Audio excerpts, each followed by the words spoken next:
प्यार की बात हो तो लैला मजनू के बाद मटुकनाथ और जूली की प्रेम कहानी के चर्चे 7 समंदर पार तक होते हैं। लेकिन खास बात यह है कि लैला मजनू की तरह ही जूली और मटुकनाथ की प्रेम कहानी की भी हैप्पी एंडिंग नहीं हो पाई। नई प्रेम कहानी की शुरुआत के साथ ही पत्नी और बच्चे ने साथ छोड़ दिया और अब तो प्रेमिका भी साथ छोड़कर चली गई है। अब मटुकनाथ की जिंदगी कैसे बीत रही है अकेले? मटुकनाथ की जिंदगी बहुत मज़े में बीत रही है। हाँ, और आपने लैला मजनू से जो शुरुआत की, हाँ, बहुत अच्छी याद आपने दिला दी।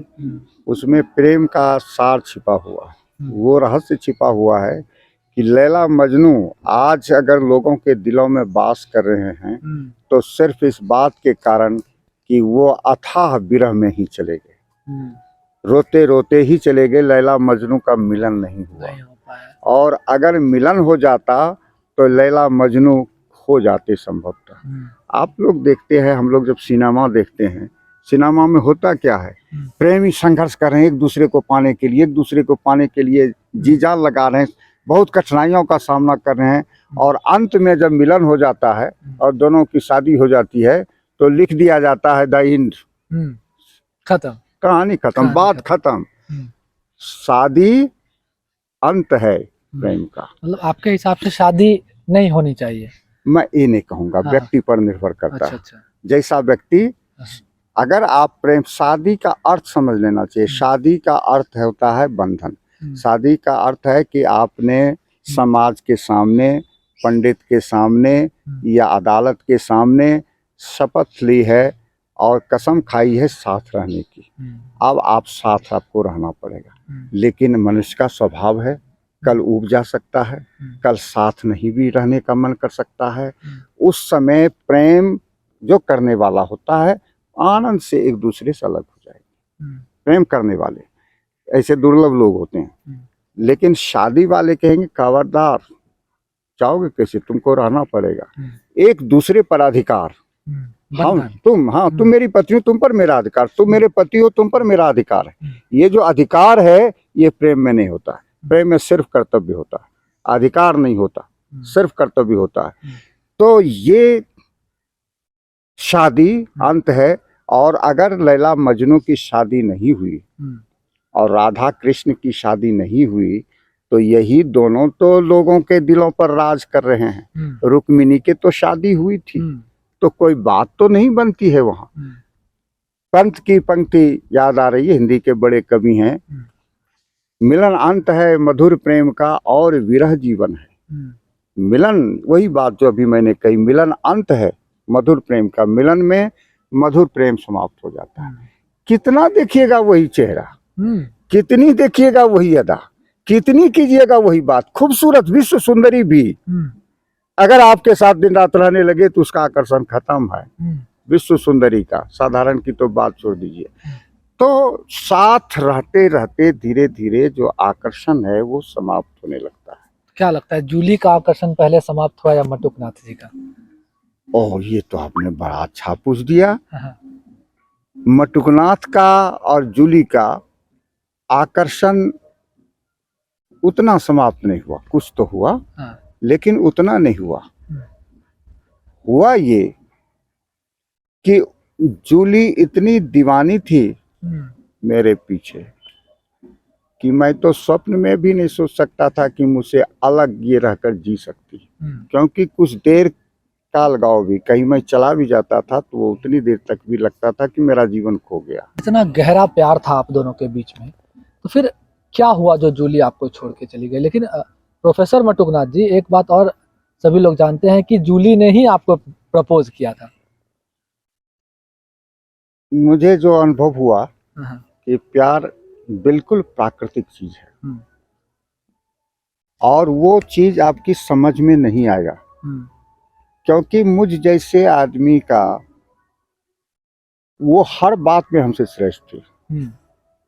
लोग तो केवल चेहरा देखते हैं, ये तो सबको दिखाई पड़ता है। वो सुंदर थी, वो बहुत ब्रिलियंट थे, और कहीं कहीं तो क्लास में मैं उलझता था तो पूछता था कि इसका क्या जवाब हो सकता था, तो वो ढूंढ लेती थी एक आध, खास करके महादेवी वर्मा जो एक महिला थी उसमें। तो इंटेलिजेंट ज़्यादा थी, सुंदर ज़्यादा थी, बहुत सारे गुण, पारिवारिक पृष्ठभूमि हमसे उसकी बड़ी थी। मैं किसान का बच्चा, वो डॉक्टर की बेटी, उनके नाना विधायक, बड़े जमींदार, उनके दादाजी मुखिया। तो पारिवारिक बैकग्राउंड हमसे सब चीज ज्यादा, फिर भी इस आदमी से प्रेम हो सकता था। आप देखिएगा सामाजिक दृष्टि से तो कहीं नहीं जचता है, उम्र का बहुत बड़ा फासला, इतने सारे फासले के बाद प्रेम हो सकता है, तो इसका मतलब है कि वो नितांत प्राकृतिक चीज है, उस पर मनुष्य का बस नहीं है।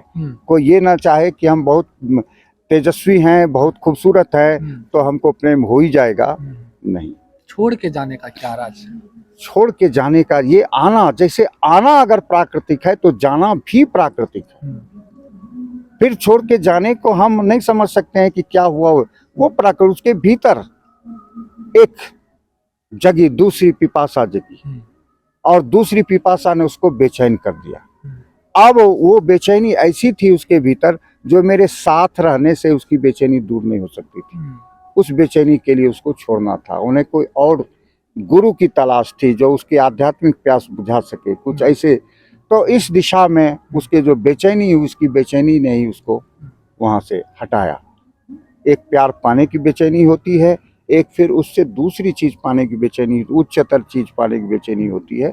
उस बेचैनी ने उसको हमसे अलग किया। अच्छा, आपकी ये कहानी सुनकर क्या आपको अभी भी प्रपोजल आते हैं क्या? अब प्रपोजल तो उस तरह से क्या आएगा, लेकिन अभी तो मैं प्रेम में जी रहा हूँ, और प्रपोजल एक दो नहीं। अब जो है सो मैं एक को प्यार करके, एक स्त्री को प्यार करके नहीं रह सकता।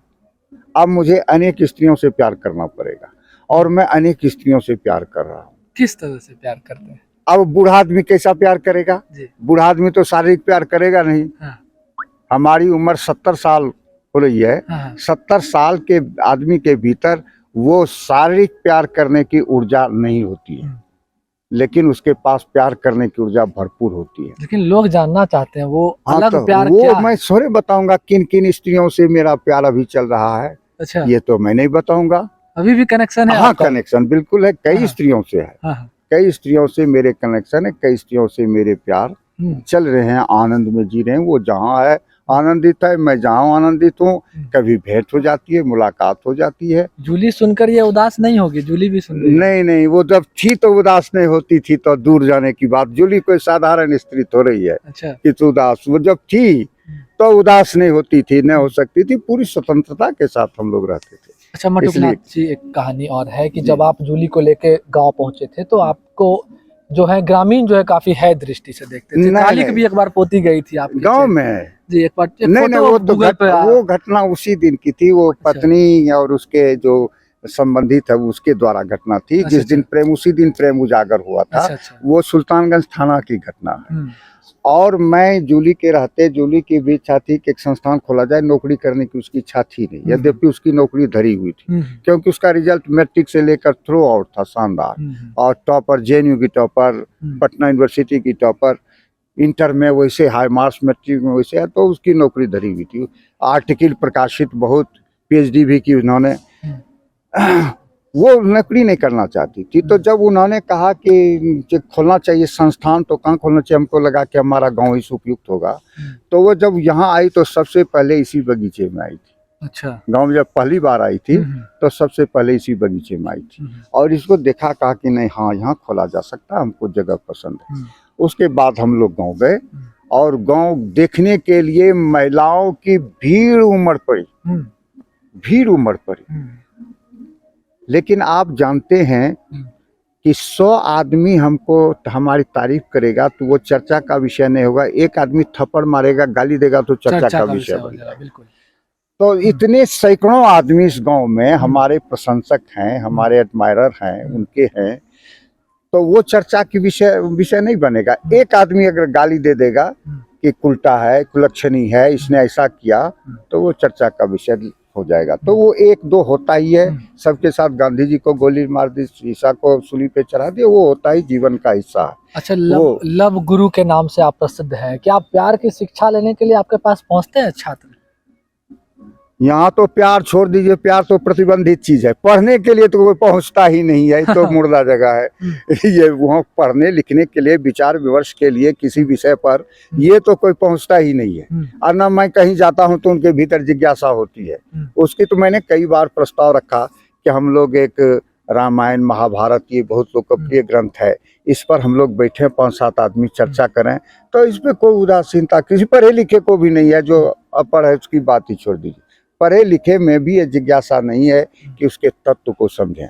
अब प्यार करने के लिए तो शहर में आता था, और प्यार करने वाला कायर होता है आजकल का जो है, तो वो छिप के सलाह लेगा, जैसे ऑनलाइन सलाह लेगा, फोन पे लेगा, चेहरा दिखाने की हिम्मत नहीं होगी। और जब चेहरा दिखाने की हिम्मत नहीं होगी तो उसका प्यार कैसा होगा? उसमें जिसमें इतना साहस, प्यार की सबसे कई लक्षण मैं बतलाता हूँ, साहस उसका लक्षण है। साहसी होता है। डरपोक आदमी प्यार नहीं कर, डरपोक कायरों के लिए प्यार नहीं बना हुआ। प्यार बहादुरों की चीज है, जो टकराता है, जो जीवन को हथेली पर लेकर चलता है, ऐसा आदमी प्रेमी होता है। तो ऐसा आदमी है नहीं। अभी जो जोड़े घूमते हैं सड़क पर, गार्डन में, वो उनको क्या कहें? वो सब ठीक है, वो बुराई नहीं है उसमें कुछ भी, लेकिन उसमें प्यार खोजना वो अच्छा है, मुझे अच्छा लगता है, ऐसा होना चाहिए। अकेले प्रसन्न हैं आप अभी जिंदगी में? अब मुझसे ज्यादा आपको क्या लग रहा है? कभी मैं रोया? मैं तो कभी रोता नहीं, मैं हंसता रहता हूँ, आनंदित रहता हूँ। और आनंद का स्रोत हमारे भीतर है, वो अपने आप में मैं आनंदित। एक साधु से मैं मिलने गया था, कहते हैं कि बहुत पहुंचे हुए साधु हैं, तो उससे हम लोग बातचीत किए। थोड़ी देर बातचीत करने के बाद जो लोग पहुंचे हुए थे दर्शनार्थी बात करने, उनको कहा कि अब आप लोग चली जाएं कृपा करके, अब मुझे एकांत अच्छा लगता है। मुझे एकांत में एकांत अच्छा लगता है। जब आप अपनी आत्मा के पास पहुंचेंगे तो सुख का सार वहां मिलेगा। संसार में दौड़ते नहीं है, केवल सुख का भरोसा मिलेगा, सुख मिलेगा नहीं। आशा मिलेगी, और आशा के कारण ही दौड़ते रहे। सुख वहां जाएंगे तो मिल जाएगा, वहां जाने के बाद फिर सुख हो जाएगा, वहां से फिर दूसरी जगह सुख हमेशा संसार में दूरी पर दिखाई पड़ता है, वो मिलता नहीं है। लेकिन जब आदमी अपनी आत्मा की ओर मुड़ता है, अपनी तरफ मुड़ता है, तो सुख से उसकी भेंट हो जाती है। चलिए, बहुत बहुत धन्यवाद मटुकनाथ जी। तो एक समय प्रेम का उदाहरण कहे जाने वाले मटुकनाथ आज अकेले हैं, और अकेले हैं इसलिए सबसे ज्यादा सुखी है। और इनका कहना है कि प्रेम का कभी अंत नहीं होता, और अभी भी इनकी कई प्रेमिका हैं, हर जगह है, कई महिलाएं हैं, और अभी भी इनका प्रेम जो है वो पहले की तरह ही जारी है। लेकिन पत्नी साथ नहीं है, बच्चे साथ नहीं, और जो इनकी प्रेमिका थी, जो इनकी कहानी बनकर आई, वो भी अब साथ नहीं है। लेकिन मटुकनाथ खुशी है। भागलपुर से TV9 के लिए मैं शिवम।